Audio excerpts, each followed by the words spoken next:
अस्सलाम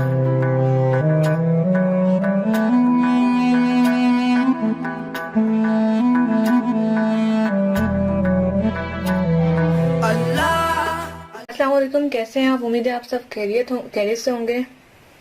my name is Anam and you are watching Anam computer academy. तो आज की वीडियो में हम प्रोनाउन के बारे में पढ़ेंगे और इंशाल्लाह ताला मेरी कोशिश रहेगी कि प्रोनाउन इसी में खत्म करवा दिया जाए और अच्छे तरीके से आपको समझ आ जाए।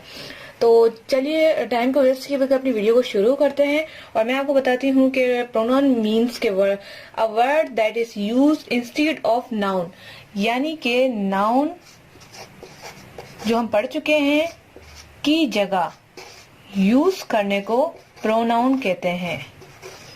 नाउन हटा के प्रोनाउन यूज करने को हम प्रोनाउन कहते हैं और यहाँ पर नाउन की जगह यूज करने को प्रोनाउन कहते हैं। अब जैसे कि अगर नाउन फॉर एग्जाम्पल मैं अनम लिखती थी तो प्रोनाउन में आय आ जाएगा, या अगर अनम मैं अपनी बात कर रही हूँ या फॉर एग्जाम्पल अगर हम किसी और की बात कर रहे हैं अनम, तो यहाँ पर प्रोनाउन में शी आ जाएगा, यानी कि नाउन की जगह। तो नाउन की जगह जो हम यूज करेंगे वो हमारा प्रोनाउन होगा। तो हम प्रोनाउन के बारे में ही पढ़ेंगे। तो कुछ सेंटेंस मैं आप लोगों के साथ शेयर कर लेती हूँ ताकि आप लोगों को एग्जाम्पल समझ आ जाए कि इसको कैसे यूज करते हैं। अगर आप एक ही नाम को बार बार रिपीट करेंगे तो आपका जो सेंटेंस है वो गलत हो जाएगा। फॉर एग्जाम्पल मेरी अपनी स्पेलिंग ही गलत हो गई है।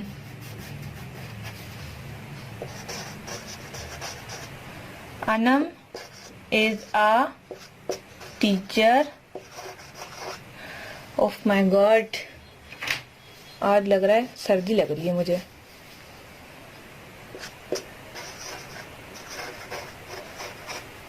And Anam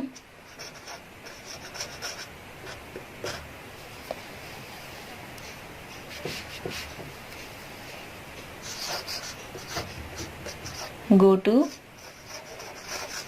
centre. अब आपने देखा होगा यहाँ पर मैंने लिखा है Anam is a teacher and Anam go to school, go to centre.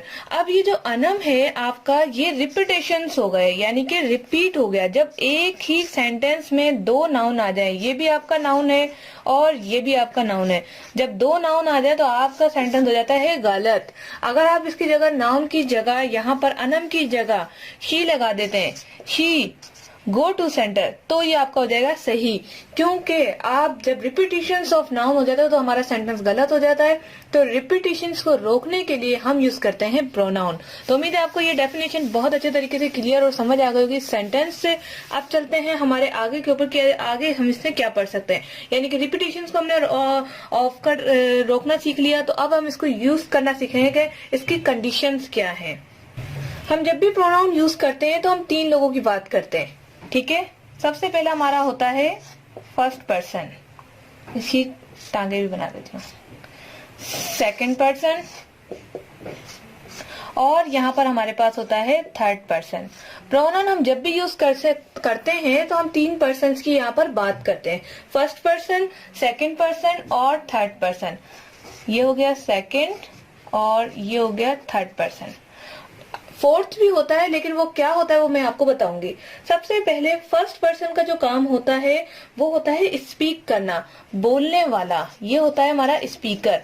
देखें, जब कोई बोलेगा नहीं तो हम सुनेंगे कैसे? तो जो सुनने वाला होता है, यानी कि जो सेकंड पर्सन होता है वो लिसन होता है, यानी सुनने वाला। और जब सुनने वाला होता है और ये दोनों भी तो कोई बात करेंगे ना, तो वो जो बात करेंगे वो किसकी होगी? थर्ड पर्सन की, यानी कि हु, किसकी बात, क्या, कौन सा। हम बोलते हैं ना आज जो है क्रिकेट में क्रिकेट मैच जीत गया, तो हम ये पूछेगा, सेकंड पर्सन पूछेगा कौन सा क्रिकेट मैच, तो फिर वो बताएंगे ये वाला क्रिकेट मैच जो पाकिस्तान में हुआ था। इसी तरह से थर्ड पर्सन की जब हम बात करते हैं तो वो हमारा थर्ड पर्सन में आता है हु एंड व्हाट। अब यहाँ पर आपको इजीली समझ आ जाएगा कि बोलने वाला, सुनने वाला और क्या। अब यहाँ पर एक मजे की चीज आपको दिखा देती हूँ, आई थिंक मेरे बोर्ड पे नजर आ जाए आपको। स्पीक जो करता है वो आई और वी होता है। आई और वी हमारा स्पीकर होता है, यानी कि मैं और हम स्पीकर होते हैं। यू एंड यू से मुराद ये है, एक यू तो होता है सिंगल यानी कि एक ही पर्सन के बारे में बात हो रही है। जब हम यू यानी कि सारे सिंगुलर और प्लूरल की बात करते हैं, यानी बहुत सारे लोगों की, तो यू हमारा ये वाला यूज होता है। अब तीसरा हमारा हु एंड व्हाट, तो यहाँ पर ही, शी, इट और आगे से हमारे दे भी आ जाते हैं। तो ये सारे जो वो लोग होते हैं जो थर्ड पर्सन होते हैं, उसने किया, उसका है, अगर बेजान चीज के लिए यूज करें तो इट और दे यानी कि उनके लिए, ये थर्ड पर्सन हमारे कहलाते हैं। तो first person, second person, third person, I hope कि आपको क्लियर हो गए होंगे। अब जो हम पढ़ेंगे वो है पर्सनल प्रोनाउन चार्ट। मेरी स्क्रीन पे आपको पर्सनल प्रोनाउन चार्ट नजर आ रहा होगा। सबसे पहले यहाँ पर आप देख रहे हैं सब्जेक्ट है, ऑब्जेक्ट है, पॉजिटिव केस और रिफ्लेक्सिव है। आई अगर आपका सब्जेक्ट है, तो अब जब हम ऑब्जेक्ट का सेंटेंस बनाएंगे तो हम क्या लिखेंगे आई की जगह, तो वहां पर हम लिखेंगे मी। और अगर हम पॉजिटिव की केस बात करेंगे, यानी अगर किसी शे को अपना बताना, शो ऑफ करेंगे कि ये हमारा है, तो हम यूज करेंगे माइन। और अगर हम रिफ्लेक्सिव यानी कि उसके बारे में बताएंगे कि किसका है, खुद का, यानी कि रिफ्लेक्सिव का मतलब है खुद का, तो माई सेल्फ यानी मेरा खुद का। मेरा और मेरा खुद के में फर्क होता है। माई सेल्फ यानी कि मेरा खुद का। तो रिफ्लेक्सिव में हम ऑनरशिप के साथ साथ उसको बताते हैं, उसको एक पूरा, जैसे कि मैंने आपको नाउन में पढ़ाया था कि अपनी चीज को क्लेरिफिकेशन देना, तो क्लेरिफाई करते हैं कि ये मेरा खुद का है। इसी तरह से यहाँ पर अगर वी की बात करें तो वी, अस, ऑर्स और सेल्फ। यू की बात करें तो you, your, yours, yourself. और अगर दोबारा से यू की बात करें तो यूअर्स और यूअर सेल्व्स। वी यहाँ पर आएगा, जैसे कि SELVES, सेल्व्स, यानी कि जमा की बात कर रहे हैं। इसके बाद अगर हम ही की बात करें तो he, him, his, himself, itself, itself. इसके बाद है हमारे पास दे, देम, देयर्स, देमसेल्फ या फिर देयर सेल्फ। जो लोग पढ़ते हैं वो गलत है, देम सेल्फ पढ़ा जाएगा। तो ये था हमारा प्रोनाउन चार्ट, जिससे हम जो है सेंटेंस जब यूज करते हैं तो उसमें हमारा बहुत ज्यादा काम आता है। अगर हम बात करें यहाँ पर सब्जेक्टिव केस की, तो मैं आपको थोड़ा मजीद इसको समझाने की कोशिश करूंगी कि सब्जेक्टिव केस हमारा क्यों काम आता है। तो यहाँ पर अब बात करते हैं नंबर 1,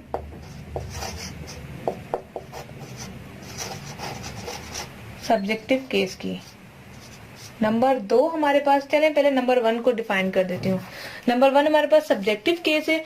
सब्जेक्टिव केस का मतलब है in this case we study about subject, किसी भी सब्जेक्ट का मतलब है आई वी। मैं इस सब्जेक्ट की बात कर रही हूँ, वो वाला सब्जेक्ट है जो हम किताबों में पढ़ते हैं, आई वी की बात कर रही हूँ यहाँ पर। तो आई और वी, तो ये हमारा सब्जेक्ट होता है। सब्जेक्ट का मतलब होता है डूअर ऑफ एन एक्शन और अबाउट व्हाट वोम गिव इन्फो, यानी कि वो चीज जिसके बारे में आप बात कर रहे हो, ये हमारे सब्जेक्ट कहलाते हैं। आई, वी, ही, ये सारे हमारे सब्जेक्टिव केस हैं। शी, किसके बारे में हम बात करें, शी के बारे में बात कर रहे हैं, इट के बारे में बात करें, उनके बारे में बात करें, दे यानी उन, उस, ये सारे, उसका, उसकी, ये लड़की के लिए उसकी, उसका, ही जो है उसका यूज होगा, ये हमारा, मेरा, उनका, उसका, ठीक है। तो ये हमारा ही, शी, इट का काम होता है। तो ये जो हमारे डूअर होते हैं, जैसे कि I teach, you listen, we study, we offer a pray, तो ये सारी चीजें हमारी डूअर कहलाती हैं, जो कि हमें इंफॉर्मेशन प्रोवाइड कर देती है किसी चीज की। For example, it is a table. अगर मैं इज अ टेबल लिख दूंगी तो पता नहीं चलेगा, ये सेंटेंस गलत हो जाएगा। तो यहाँ पर जो इट यूज हो रहा है वो टेबल के लिए यूज हो रहा है, यानी कि इट इज अ टेबल, ये एक टेबल है। तो यहाँ पर हमें क्या मालूमात मिली, इंफॉर्मेशन मिली कि टेबल के बारे में। कि अगर मैं इट इज अ लिख दूंगी और आगे बताऊंगी नहीं कि क्या चीज, तो हमें मालूमात सही नहीं मिलेगी।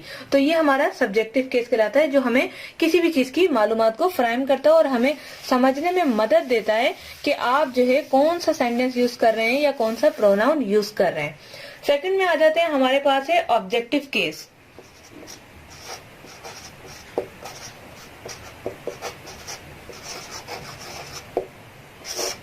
ऑब्जेक्टिव केस क्या होता है, जब हम कोई सेंटेंस बनाते हैं, इसका इंग्लिश में मैं आपको अगर थोड़ी सी डेफिनेशन बताऊं, in this case we study about object barrier of action, यानी कि जिस पर काम हो।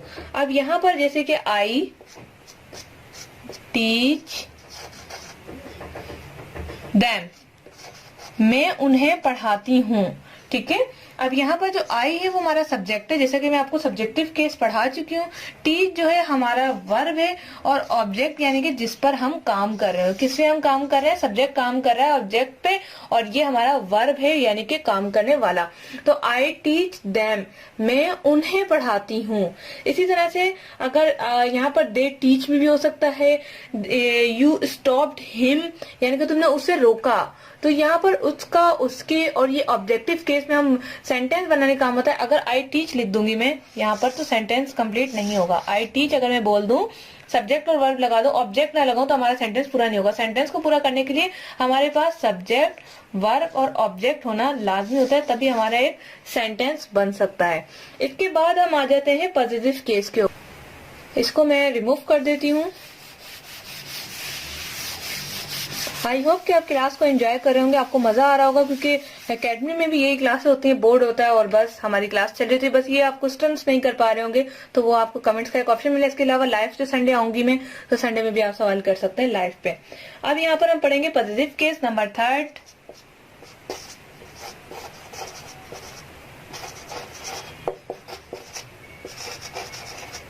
पॉजिटिव केस हमारा जो है पोजीशन के लिए यूज होता है। ये मैं आपको ऑलरेडी पढ़ा चुकी हूँ अपने नाउन के सेक्शन में। यहाँ पर इसका मतलब ये है कि in this case we study about positions, यानी पॉजिटिव। पॉजिटिव का जो POSS है और ये एस पॉजिस यानी कि पर्सन। यहाँ पर जो पॉजिटिव इसको दिया गया है इसका मतलब होता है पर्सन, किसी भी पर्सन के बारे में बात करना, ठीक है। और ऑनरशिप यहाँ पर है पॉजिटिव, पोजीशन यानी कि ऑनरशिप यानी कि ऑन, उसका खुद का। जब यहाँ पर पोजीशन की बात आ जाए तो ऑन भी आ जाता है। ये मैं ऑलरेडी आपको पढ़ा चुकी हूँ। अब यहाँ पर जो है कुछ प्रोनाउन और एडजेक्टिव मैं यहाँ पर यूज करूंगी। जैसे कि प्रोनाउन है माइन और इसका एडजेक्टिव है my name, your name, his name. तो यहाँ पर जो प्रोनाउन और पोजीशन है, mine is a good car, तो यहाँ पर आप एक नाउन यूज करते हैं, सॉरी प्रोनाउन यूज करते हैं माइन, जिसके मैंने आपको चार्ट दिखाया था उसमें माइन बताया था, माई, माइन, माई सेल्फ। तो यहाँ पर हम माइन यूज करेंगे क्योंकि हम प्रोनाउन चार्ट के मुताबिक चल रहे हैं। Mine is a good car.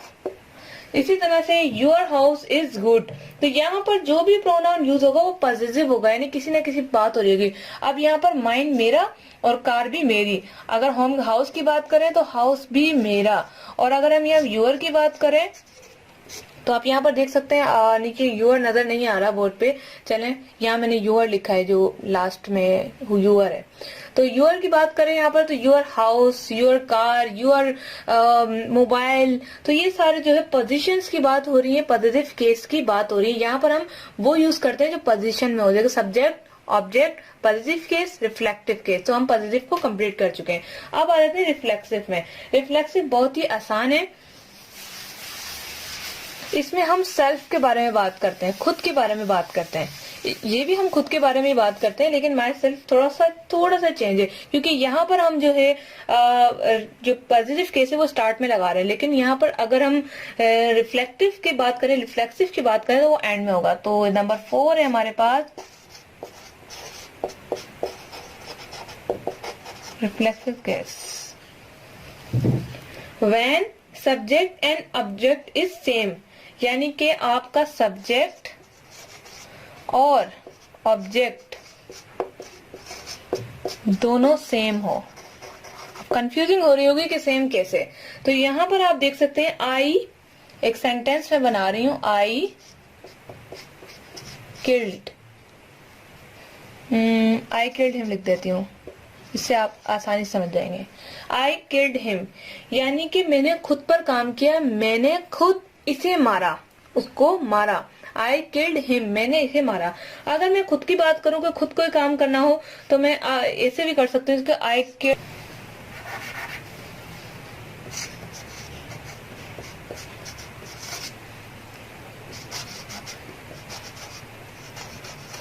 My self.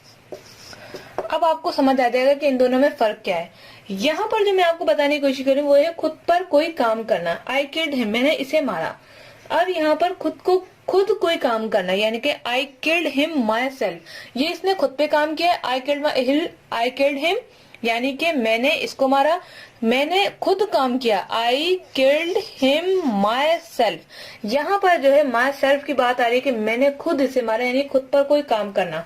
थोड़ा सा कॉम्प्लिकेटेड हो रहा है लेकिन इतना मुश्किल नहीं है। मैं आपको थोड़ा और मजीद समझा देती हूँ कि अगर आप खुद पर कोई और खुद से कोई काम कर रहे हैं, यानी खुद से और खुद पर, I killed him my self, मैंने इसको मारा खुद से।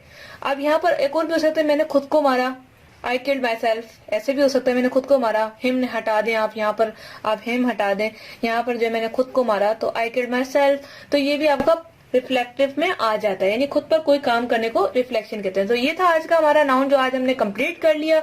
बहुत ही अच्छा, आसान, और थोड़ी वीडियो लंबी होगा इसके लिए सॉरी। इंशाल्लाह नेक्स्ट टॉपिक जो है बहुत ही अच्छा आप लोगों के लिए लेकर आऊंगी। वीडियो को जरूर लाइक कीजिएगा, मेरी मेहनत का सिला यही कि एक लाइक। तो अपना बहुत सारा ख्याल रखिएगा। Thanks for watching.